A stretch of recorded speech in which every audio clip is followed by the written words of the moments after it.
बच्चों आइए आज हम चैप्टर 3 बीएसटी का स्टार्ट करेंगे, जो कि है व्यावसायिक वातावरण या बिजनेस एनवायरनमेंट। तो चलिए हम पहले एनवायरनमेंट को समझे जनरल लैंग्वेज में, यानी क्या होता है ये। एनवायरनमेंट में वो सभी चीज़ें सम्मिलित होती हैं जो कि आप अपने रोज़मर्रा के जीवन में देखते हैं। पानी, धरती, ट्रांसपोर्ट के साधन, मनुष्य, पशु, पक्षी, पेड़ पौधे, फूल, पत्ती।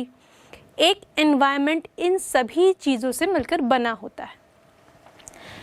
अब लेकिन इसे अगर हम व्यवसाय से जोड़कर देखें तो आइए हम इन दोनों के मीनिंग्स को समझेंगे। व्यवसाय का मतलब क्या होता है? व्यस्त रहना। इसमें कौन कौन सी क्रियाएं होंगी? क्रय विक्रय, कस्टमर सेटिस्फैक्शन देखना, अपने जो ब्रांड है उसको मार्केट में बनाए रखना, ये सारी चीज़ें किस में होंगी? व्यवसाय में होंगी। और एनवायरनमेंट कौन सा आएगा इसमें? एनवायरनमेंट वो सभी बाह्य शक्तियाँ जो कि व्यवसाय को प्रभावित करती है और व्यवसाय का इस पर कोई कंट्रोल नहीं होता। इन सारी चीज़ों को हम किस में इंक्लूड करेंगे? एनवायरनमेंट में इंक्लूड करेंगे। कौन कौन सी बाह्य शक्तियाँ हो सकती हैं? सामाजिक हो सकती हैं, राजनैतिक हो सकती हैं, इसके अलावा आर्थिक भी हो सकती हैं और तकनीकी भी हो सकती हैं। तो ये सभी क्या होती हैं? बाह्य शक्तियाँ होती हैं। सबसे पहले हम यह जानते हैं कि व्यवसाय को शुरू कैसे किया जाता है।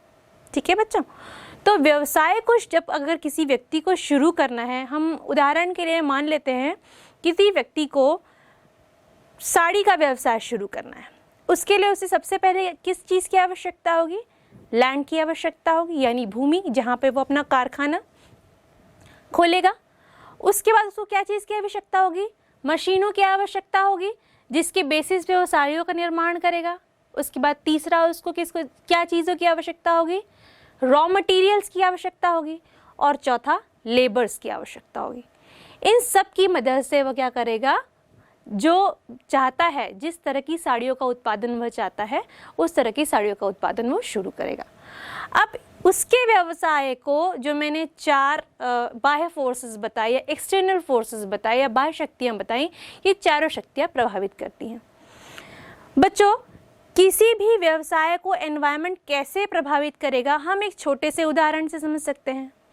हम एक ह्यूमन बीइंग हैं। अगर हम अपने आप को देखें, अगर एक छोटा बच्चा जब जन्म लेता है तो अगर उसका विकास सही रूप में होना है तो उसके लिए उसे सही वातावरण की ज़रूरत होगी। वह वातावरण में क्या क्या सम्मिलित चीज़ें कर सकते हैं हम? अच्छा खान पान, शुद्ध वायु, अच्छे रहन सहन का स्तर, अच्छी शिक्षा का स्तर, ये सब चीज़ें मिलकर क्या करेंगी? उस बच्चे का अच्छी तरह से विकास करेंगी। इसी तरह अगर हम व्यवसाय को देखें तो व्यवसाय के विकास के लिए भी अगर सही वातावरण मिलेगा तो क्या होगा? वह व्यवसाय अच्छी तरह से फलेगा, फूलेगा और प्रॉफिट अर्न करेगा। अब हम यह भी कह सकते हैं कि व्यावसायिक वातावरण से आशय यह है या उन समस्त बाह्य शक्तियों से है जो कि मैंने आपको बताई, सामाजिक, आर्थिक, राजनीतिक और तकनीकी शक्तियाँ। ये शक्तियाँ जो है व्यवसाय या उसके जो प्रचालन को प्रभावित करती है। बच्चों, अब इस कॉन्सेप्ट को समझने के बाद आइए हम व्यावसायिक वातावरण को एक छोटे से परिभाषा से समझ सकते हैं। एक छोटी सी परिभाषा को हम पार्ट्स में डिवाइड करेंगे। आइए देखते हैं। जो व्यावसायिक वातावरण है वो 3 शक्तियों का योग है। पहला है इंडिविजुअल, दूसरा है इंस्टीट्यूशंस और तीसरा है अनदर फोर्सेस। इंडिविजुअल मतलब केवल स्वयं के लिए, जो एक के लिए होगा। इंस्टीट्यूशंस मतलब बहुत सारे उपक्रम जहाँ पे सम्मिलित हो जाएंगे। और अनदर फोर्सेस यानी बाह्य शक्तियाँ या इंटरनल फोर्सेस, दोनों मिलकर के जो अनदर फोर्सेस बनाएंगे। ये जो चीज़ें हैं बिजनेस के कंट्रोल के बाहर होती हैं, लेकिन ये क्या करती हैं? उसके परफॉर्मेंस को इफ़ेक्ट करती है। पॉजिटिवली भी इफ़ेक्ट कर सकती हैं और नेगेटिवली भी इफ़ेक्ट कर सकती हैं। आइए जानते हैं कैसे। जैसे मैंने बताया कि ये जो इंडिविजुअल है ये किस तरह से इफ़ेक्ट करेगा। मान लीजिए कोई कंपनी ए है, उसने कोई प्रोडक्ट नया लॉन्च किया, मान लीजिए मोबाइल ही लॉन्च किया है। उसने क्या किया? अपने फ़ोन के डिज़ाइन या फीचर में कुछ चेंजेस लाए। ठीक है, अब उस वजह से क्या हुआ, उसका जो मार्केट वैल्यू है या मार्केट सेल वैल्यू है वो बढ़ गया, मतलब उसकी ब्रांड को लोग ज़्यादा से ज़्यादा उस स्पेसिफिक मोबाइल को ख़रीदने लगे। अब बाकी जो कॉम्पिटिटर मोबाइल की कंपनियां हैं उन्होंने देखा कि नहीं, ये चेंजेस आने से क्या हुआ, कस्टमर्स जो है कंपनी ए की तरफ आकर्षित हो रहे हैं, तो उन्होंने भी क्या किया, उन्होंने भी सेम चेंजेस अपने मोबाइल्स में लाए, जिससे कि क्या हुआ कि उनके मोबाइल में भी सेम फीचर्स या चेंजेस आने की वजह से कस्टमर स्विच होने लगे। अब देखते हैं कि मैं जो कह रही थी कि ये जो बिज़नेस जो है इनके कंट्रोल के बाहर होता है, लेकिन ये किस तरह से इसको प्रभावित करती है इनके परफॉर्मेंस को। तो एक इंडिविजुअल ए कंपनी के ने जो चेंजेस किए उसकी वजह से क्या चेंज हुआ, कंपनी बी या कंपनी सी का परफॉर्मेंस चेंज हुआ। कैसे हुआ, उन्होंने पाया कि उनकी मार्केट सेलिंग कम हो रही है कंपनी ए की वजह से, तो उन्होंने भी क्या किया, अपने प्रोडक्ट में चेंजेस लाए जिससे कि उनकी मार्केट वैल्यू या उनकी प्रोडक्ट की सेलिंग बढ़ सके। तो इस तरह से क्या हुआ, चेंजेस है। आइए अब हम इंस्टीट्यूशंस बेसिस पे जानते हैं। इंस्टीट्यूशंस बेसिस पे अगर जाने तो जैसे हम बहुत सारे सीरियल्स टीवी पे देखते हैं, तो क्या करते थे, हम घरों में देखते थे कि मम्मी शाम के समय अपने सीरियल देखने बैठ जाती थी और 7 बजे मतलब 7 बजे अपना सीरियल देखती थी, नहीं ये 7 बज गया इसके बाद हम ही देखेंगे। अब क्या होता है, अब कोई दिक्कत नहीं है, हमारे मोबाइल पे ऐसे कई ऐप्स अवेलेबल हैं जो अगर आपका सीरियल छूट गया है तो उस सीरियल या उस प्रोग्राम को आप उस मोबाइल के ऐप पर बाद में देख सकते हैं। ये हुआ इंस्टीट्यूशनल लेवल पे परफॉर्मेंस चेंज। मतलब जब टीवी में सीरियल्स आते थे उस समय टीवी की सेल बहुत थी, क्योंकि टीवी ही एकमात्र साधन था उन सीरियल्स को देखने का। लेकिन जैसे ही टेक्नोलॉजी बढ़ी, उस टेक्नोलॉजी के बढ़ने के कारण क्या हुआ, ऐसे नए नए ऐप्स आए जो कि वही प्रोग्राम्स आप कभी भी जब आप फ्री हैं उनको आराम से देख सकते हैं, उसके लिए टाइम की बॉन्डिंग नहीं रही। तो इस तरह से एक इंस्टीट्यूशन ने, मतलब ऐप्स के इंस्टीट्यूशन ने क्या किया, टीवी के इंस्टीट्यूशन की परफॉर्मेंस को इफ़ेक्ट किया। अदर फोर्सेस क्या है, बाह्य शक्तियाँ, जैसे मैंने आपको पहले ही बताया कि सामाजिक हो गई, राजनीतिक हो गई, टेक्निकल फोर्सेस, ये हमारी क्या करती हैं, ये सारी जो फोर्सेस हैं एक कंपनी की या फर्म की एक्टिविटीज़ या उसके परफॉर्मेंस को इफ़ेक्ट करती है। बच्चों, तो इस तरह से हमने इस छोटी सी डिवाइडेड जो परिभाषा है उसको समझा। आइए अब हम व्यावसायिक वातावरण की डिटेल परिभाषाओं को जानेंगे। सर बीपी मिशेल के अनुसार व्यावसायिक वातावरण पर्यावरणीय घटकों का योग है जो कि व्यवसाय के लिए वातावरण प्रदान करता है। उसके ऐसे प्रत्येक व्यावसायिक संगठन से प्रत्यक्ष संबंध है जो कि उसमें क्रियाशील होते हैं। एक और परिभाषा देखते हैं। सर फेथ डेविस के अनुसार व्यावसायिक वातावरण सभी स्थितियों, घटनाओं और प्रभावों का योग है जो व्यवसाय में आसपास पाई जाती हैं, उसे प्रभावित करती हैं।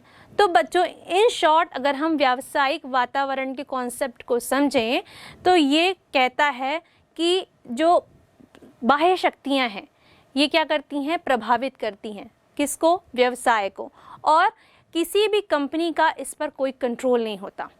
इससे हम व्यावसायिक वातावरण के कॉन्सेप्ट को समझ सकते हैं। बिजनेस एनवायरनमेंट के कॉन्सेप्ट और उसकी डिफरेंट डेफिनेशंस को जानने के बाद आइए अब उसके कुछ फीचर्स को देखते हैं, यानी विशेषताओं को समझते हैं।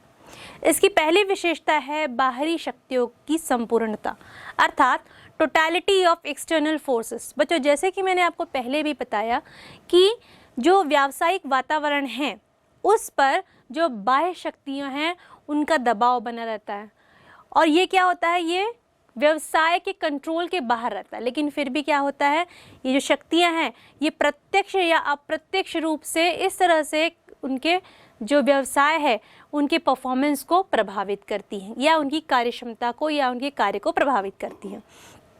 तो इस तरह से हम बाह्य शक्तियों की संपूर्णता वाले बिंदु या उसके फीचर को समझ सकते हैं। उसका दूसरा फीचर या दूसरी विशेषता इस प्रकार है, विशिष्ट एवं सामान्य शक्तियाँ, स्पेसिफिक एंड जनरल फोर्सेस। बच्चों देखिए, स्पेसिफिक कहा मैंने और जनरल कहा, विशिष्ट एवं सामान्य। तो विशिष्ट जो शक्तियाँ हैं वो कौन कौन सी हैं, निवेशक, ग्राहक, प्रतिस्पर्धा, पूर्तिकर्ता। निवेशक यानी इन्वेस्टर, ये वो लोग होते हैं जो व्यवसाय में निवेश करते हैं जिससे कि वो व्यवसाय आगे बढ़ सके या ग्रो कर सके। ग्राहक बहुत महत्वपूर्ण होते हैं क्योंकि ये वो लोग होते हैं जो बनाए गए प्रोडक्ट, लास्ट गुड या अंतिम उत्पाद जो है उसका कंज्यूम करते हैं या बनाई गई सर्विसेज को यूज़ में लाते हैं। प्रतिस्पर्धी वो लोग होते हैं, कॉम्पिटिटर्स, जो हमें मार्केट में सस्टेन रहने के लिए नए नए आइडियाज़ या इनोवेशन करने के लिए जागरूक करते हैं। और उसी तरह पूर्तिकर्ता वो लोग होते हैं कि अगर कुछ कमी आ गई हैं तो वह उस व्यावसायिक वातावरण में या उस व्यवसाय को पूर्ति करते हैं या ला करके देते हैं। तो इस तरह से ये इसकी विशिष्ट शक्तियाँ हुई या स्पेसिफिक शक्तियाँ हुई। ये शक्तियाँ जो होती हैं यह प्रत्यक्ष रूप से किसी व्यवसाय को प्रभावित करती हैं। अब हम बात करेंगे सामान्य शक्तियाँ या जनरल फोर्सेस की। ये जो शक्तियाँ हैं इनमें क्या क्या चीज़ें सम्मिलित हैं? सामाजिक, आर्थिक, राजनीतिक और तकनीकी, ये सारी शक्तियाँ मिलकर क्या करती हैं? किसी भी व्यावसायिक वातावरण को जो है अप्रत्यक्ष रूप से प्रभावित करती हैं। आइए अब हम आगे बढ़ते हैं तीसरी विशेषता की ओर। तीसरी विशेषता इस प्रकार है, गतिशील प्रकृति यानी डायनामिक इन नेचर।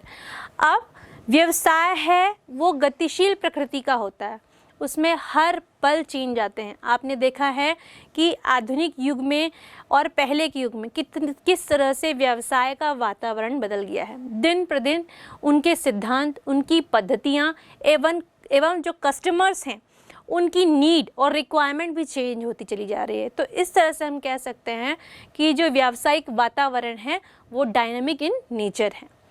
अगला पॉइंट या अगला फीचर इस तरह है कि पारस्परिक संबंध इंटर रिलेटेड होते हैं। अब देखिए, मैं एक छोटे से एग्जाम्पल से अगर आपको समझाऊं कि फिटनेस जो आज के आधुनिक वातावरण का सबसे इम्पॉर्टेंट पॉइंट है।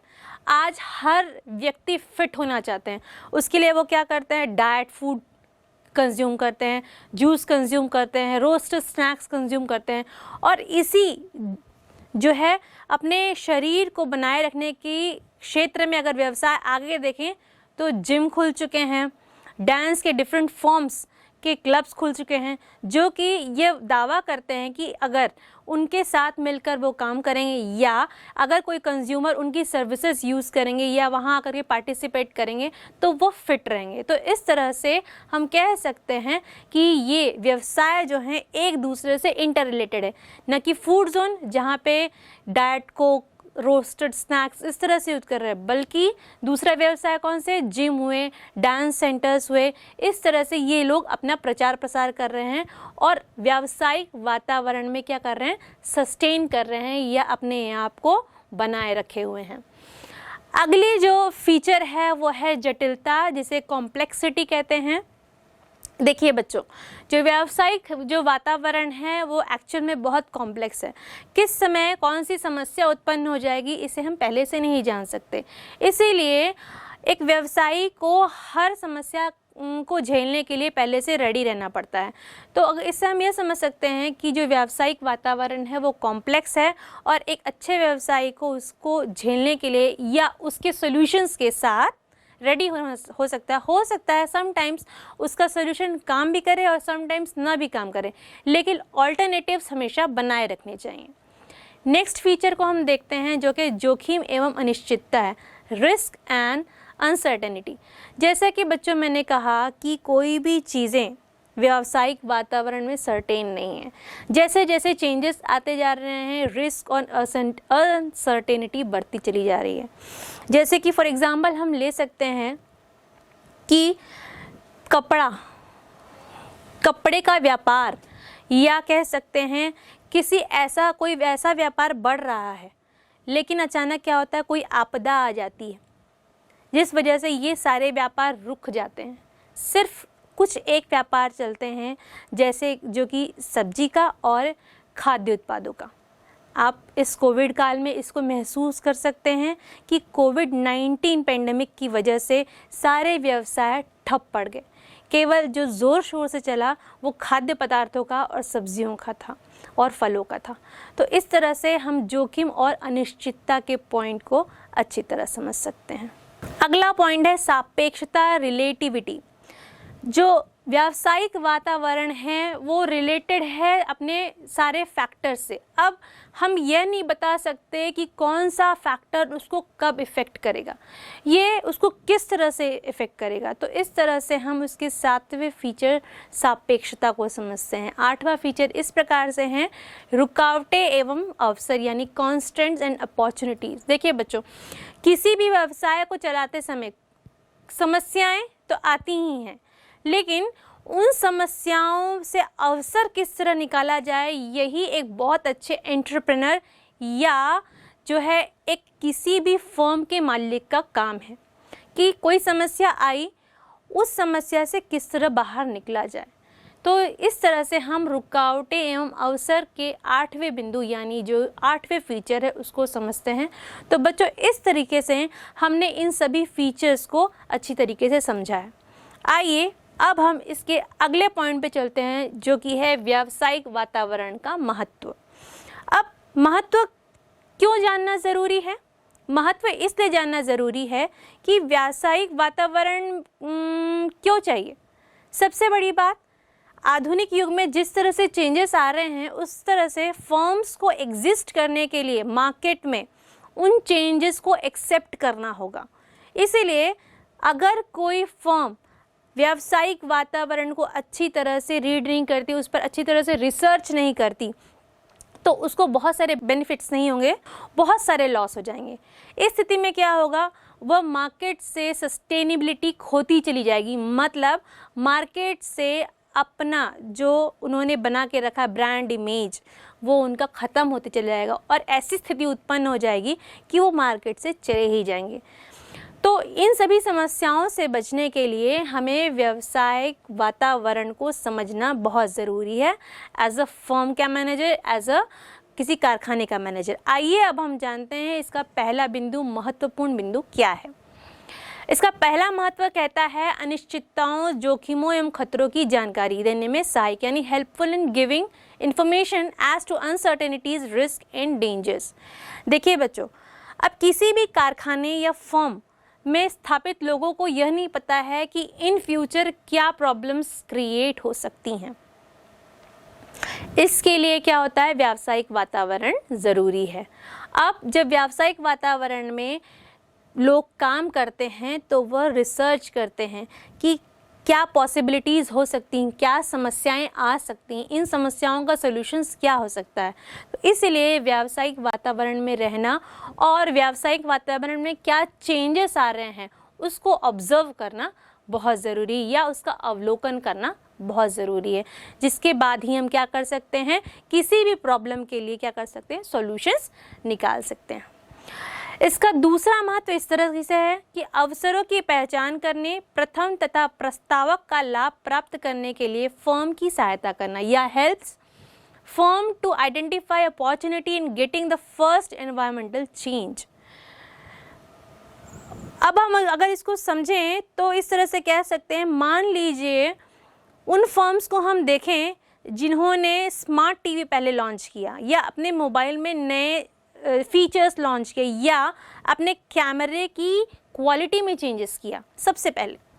तो ये वो लोग थे जिन्होंने सबसे पहले चेंज लाया, और इस चेंज लाने का फ़ायदा उस पूरी कंपनी को हुआ।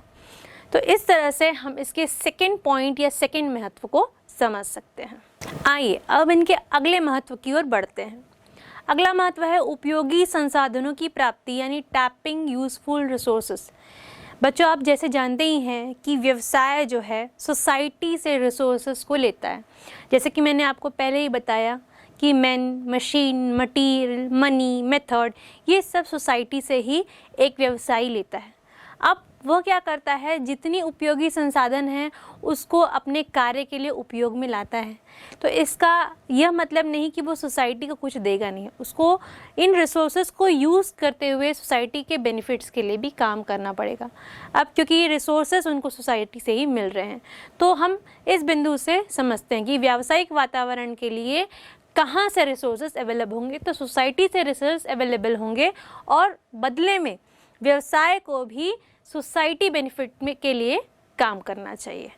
अगला महत्व इस तरह से है कि तेजी से हो रहे परिवर्तनों का सामना करने में सहायक या helps in coping with rapid changes. Rapid changes आप किस तरह देखते हैं, ट्रेंड्स में देखते हैं, फैशन में देखते हैं, इसके अलावा खाने पीने की चीज़ों में देखते हैं और टेक्नोलॉजी में कितने चेंजेस आ रहे हैं, ये इस तरह के चेंजेस आप देखते हैं। उदाहरण से समझाऊं तो फ़ोन के फीचर्स में चेंजेस आ रहे हैं, इसके अलावा लोगों के पहनने के ढंग में कितने चेंजेस आ रहे हैं। उसके अलावा अगर देखें, अब जैसे ठंड का मौसम शुरू होने वाला है, पहले हम क्या करते थे, मम्मी के बने हुए हाथ के स्वेटर्स पहनते थे। आजकल डिफरेंट टाइप के विंटर वेयर्स अवेलेबल हैं जो कि आकर्षक भी हैं और ठंड से बचाते हैं। यह इसका एक बहुत अच्छा उदाहरण भी मान सकते हैं। आइए अब इसके अगले महत्व की ओर आगे बढ़ते हैं। नियोजन एवं नीति निर्धारण में सहायक, helps in planning in policy formulation. देखिए बच्चों, किसी भी फॉर्म के लिए उसकी पॉलिसी का बनाना बहुत ज़रूरी है, क्योंकि अगर पॉलिसी नहीं रहेगी तो किस बेसिस पे आगे उससे जुड़े हुए लोग काम करेंगे। तो नीतियों का निर्धारण करने के लिए और उसकी प्रॉपर प्लानिंग करने के लिए क्या है, मदद करता है, व्यावसायिक वातावरण मदद करता है। क्यों? क्योंकि जो व्यवसाय मार्केट में एग्जिस्ट कर रहा है वो अपने कॉम्पिटिटर्स को भी देख रहा है कि वह किस तरीके से काम कर रहे हैं।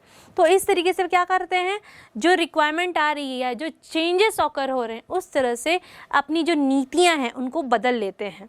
आइए अब हम इसके अगले महत्व की ओर चलते हैं, जो है निष्पादन सुधार में सहायक, हेल्प्स इन इम्प्रूविंग परफॉर्मेंस। देखिए बच्चों, जब कोई फर्म मार्केट में सस्टेन करना चाहता है तो उसके लिए वो क्या करेगा, अपने कॉम्पिटिटर्स को हमेशा देखते रहेगा या उसको ऑब्जर्व करते रहेगा, या चाहेगा कि कुछ ऐसा डिफरेंट करे जिससे कि मार्केट में वो सस्टेन रहे।